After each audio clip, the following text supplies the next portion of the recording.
Assalamualaikum warahmatullahi wabarakatuh.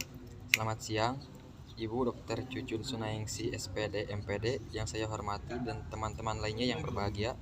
Pertama-tama, marilah kita panjatkan puji syukur kehadirat Allah Subhanahu wa taala karena telah memberikan rahmat sehingga kita dapat berkumpul di ruang kelas ini. Perkenalkan, nama saya Muhammad Fadli Said Abdillah dengan NIM 2206305 yang akan bertugas sebagai moderator dalam diskusi materi pendidikan sebagai ilmu dan seni. Adapun anggota kelompok saya ada Ahmad Besapa dengan NIM 2206320 dan Ahmad Zulkarnain dengan NIM 2202101. Baik teman-teman, langsung saja kita mulai sesi yang pertama adalah pembukaan. Sebelum itu, marilah kita mengucapkan basmalah bersama-sama. Bismillahirrahmanirrahim. Selanjutnya penyampaian materi, saya persilahkan untuk Ahmad Besapa membacakan materi yang pertama. Baik, terima kasih kepada moderator yang telah mempercayai saya untuk menyampaikan materi yang pertama. Di sini kita akan membahas tentang pendidikan sebagai ilmu dan seni. Yang pertama, definisi dari pendidikan ilmu dan seni yaitu istilah ilmu berasal dari kata alima, bahasa Arab yang berarti pengetahuan. Di dalam bahasa Latin dikenal juga dengan kata skir atau dibaca skire, yang berarti juga pengetahuan ada. Ada beberapa jenis pengetahuan. Jenis pengetahuan dikelompokkan menjadi revealed knowledge, intuitive knowledge, rational knowledge, empirical knowledge, dan authoritative knowledge. Di pihak lain ada juga yang mengelompokkan jenis pengetahuan menjadi conceptual knowledge dan knowledge, philosophical knowledge, dan religional knowledge. Secara etimologis, ilmu adalah pengetahuan. Karena itu, semua pengetahuan disebutkan adalah ilmu secara substansial dan operasional.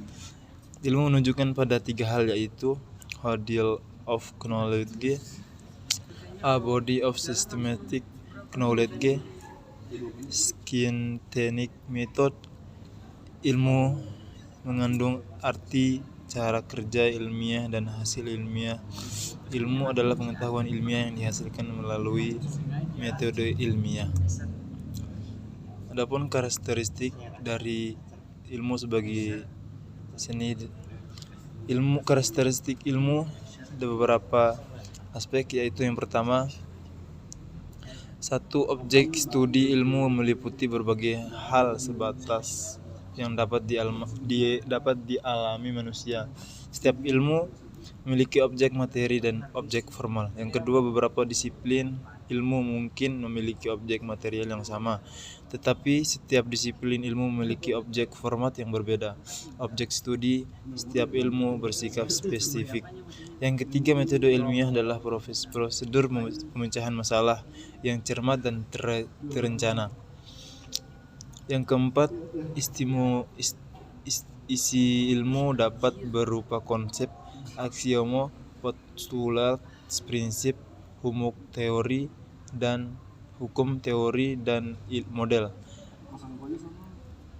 Yang kelima, fungsi ilmu adalah menjelaskan, memprediksi, dan mengontrol.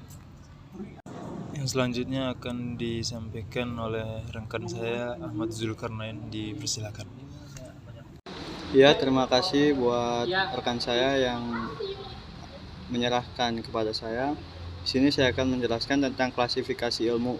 Berbagai jenis ilmu dapat diklasifikasikan ke dalam natural sciences, Naturwissenschaften, dan human sciences. Klasifikasi lain adalah natural sciences, social sciences, behavioral sciences, dan formal sciences. Ada pula yang mengklasifikasikan ilmu menjadi ilmu murni dan ilmu terapan. Lalu selanjutnya adalah tentang definisi, karakteristik, dan klasifikasi ilmu pendidikan. Ilmu pendidikan adalah sistem pengetahuan tentang fenomena pendidikan yang dihasilkan melalui riset dengan metode ilmiah. Menurut para ahli, 1. Menurut Profesor Dr. N. Driakara, ilmu pendidikan yaitu pemikiran ilmiah tentang realitas yang disebut sebagai pendidikan didik dan mendidik. 2. Menurut Prof. M.J. Langeveld, pedagogi atau kalau dalam bahasa Indonesia ilmu mendidik adalah suatu ilmu pengetahuan yang tidak saja menelaah tentang objek untuk mengetahui keadaan atau hakikat tentang objek itu, tetapi mempelajari juga betapa hendaknya bertindak. 3. Menurut Prof. Brojonegoro, ilmu pendidikan atau pedagogi adalah teori pendidikan, perenungan tentang pendidikan. Karakteristik ilmu pendidikan adalah 1. Objek studi.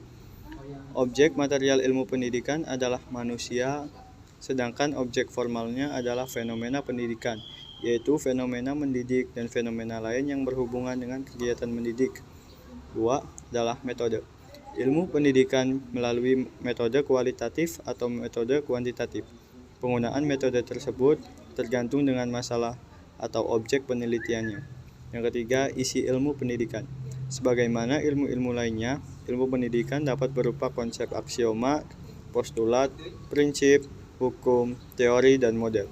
Dalam hal ini, ilmu pendidikan dapat bersifat objektif, deskriptif, preskriptif, atau bisa disebut juga dengan normatif, yang disajikan secara rinci dan sistematis.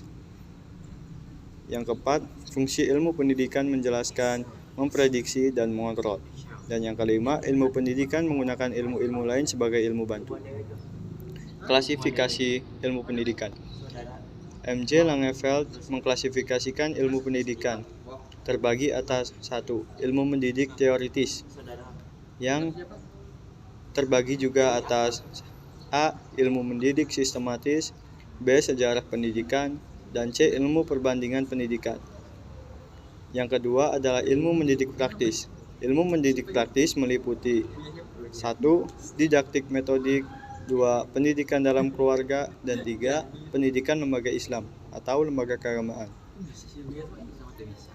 Selanjutnya kita akan menjelaskan tentang pendidikan sebagai seni.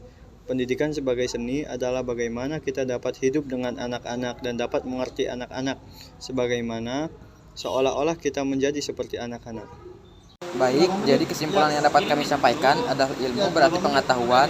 Karakteristik ilmu ada 5. 1. Objek studi ilmu.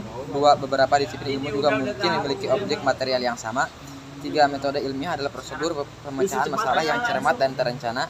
4. Isi ilmu dapat berupa konsep, aksioma, postulat, prinsip, hukum, teori, dan model. Dan yang kelima, fungsi ilmu adalah menjelaskan, memprediksikan, dan mengontrol. Dan ilmu pendidikan adalah sistem pengetahuan tentang fenomena pendidikan yang dihasilkan melalui riset dengan metode ilmiah.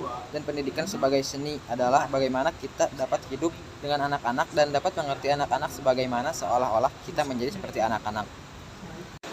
Demikian presentasi kelompok kami. Sebagai moderator saya meminta maaf atas kekurangannya. Wassalamualaikum warahmatullahi wabarakatuh.